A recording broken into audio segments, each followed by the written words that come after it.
Je m'interroge ce jour sur la question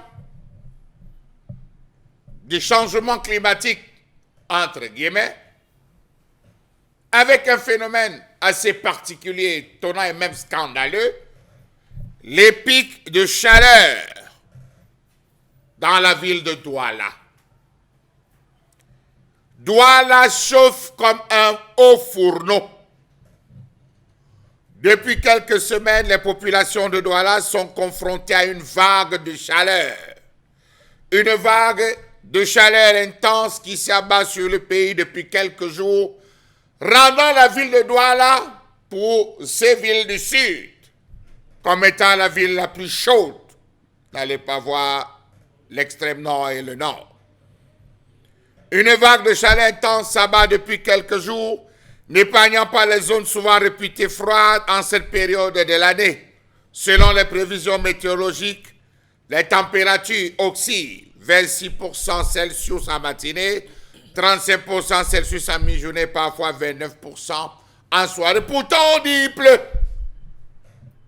C'est chacun qui fuit.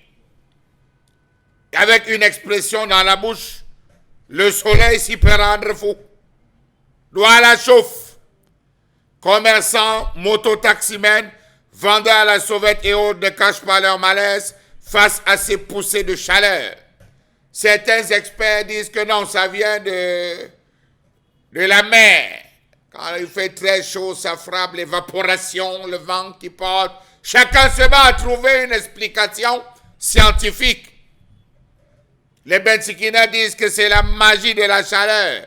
Pourtant, la température est souvent clémente en cette période, tant à Douala qu'à Yaoundé. Mais il fait chaud. Douala chauffe. La ville de Douala, quant à elle, observe des grosses températures en ce moment. Comment comprendre la rapidité avec laquelle la ville de Douala se retrouve à chauffer, comme on le dit trivialement? Les raisons sont toutes simples et faciles à comprendre.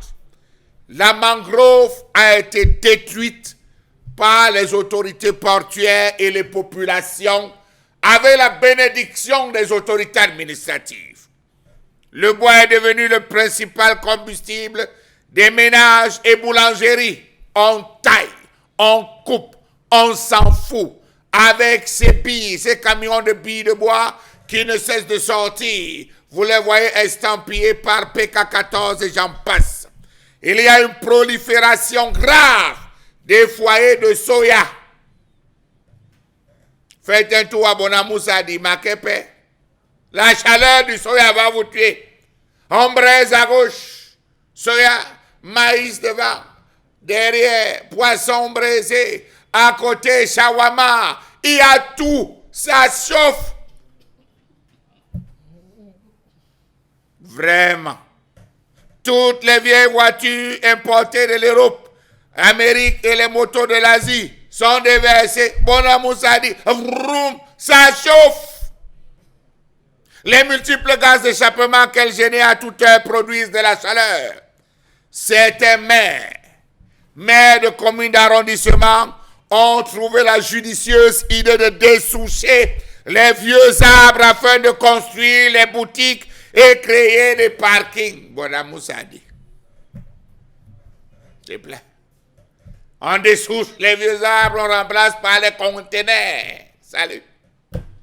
Douala premier. On a bétonné toute la ville de Douala, c'est le béton. A-t-on calculé l'impact du pavé par rapport au soleil? Il fait chaud, ça frappe le goudron, le béton, ça remonte. Béton, ça remonte. Bonjour les catastrophes. À côté de cela, les ordures ménagères et les odeurs pestilentielles qui viennent abîmer nos pauvres poumons. La ville de Douala est entièrement bétonnée de partout pour accroître les recettes de l'OTVP.